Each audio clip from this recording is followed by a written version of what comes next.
অভিযানকালে আতশবাজি, পটকা ও অবৈধ বিস্ফোরক ক্রয় বিক্রয় ও মজুদের সাথে জড়িত থাকার অপরাধে ইতোমধ্যে দুজনকে গ্রেফতার করা হয়েছে।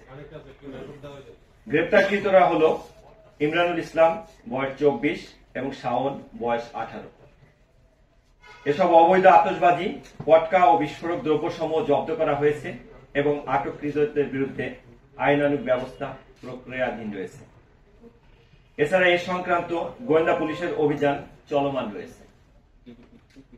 ইংরেজি নববর্ষ উপলক্ষে যে কোনো ধরনের অনাকাঙ্ক্ষিত পরিস্থিতি ও দুর্ঘটনা এড়াতে ঢাকা মেট্রোপলিটন পুলিশ কমিশনারের পক্ষ থেকে সকল প্রকার আতশবাজি, পটকা ফোটানো ও ফানুস উড়ানো থেকে বিরত থাকার জন্য সকলকে বিনীত অনুরোধ করা হলো। এ ব্যাপারে আমাদের নজরদারি অবশ্যই কঠোর থাকবে এবং আমরা ইতোমধ্যে বিভিন্ন সোর্স থেকে আমরা যে সমস্ত ইনফরমেশন পেয়েছি তার ভিত্তিতে আমরা অভিযান পরিচালনা শুরু করেছি। আমাদের আজকে কয়েকটা অভিযান হয়েছে, খন্ড খন্ড বিভিন্ন জায়গায় অভিযান হয়েছে এবং আপনি যে সমস্ত স্থানের কথা উল্লেখ করলেন ওই সমস্ত স্থান থেকেও আমাদের সোর্সের মাধ্যমে কিছু তথ্য আমরা পেয়েছি।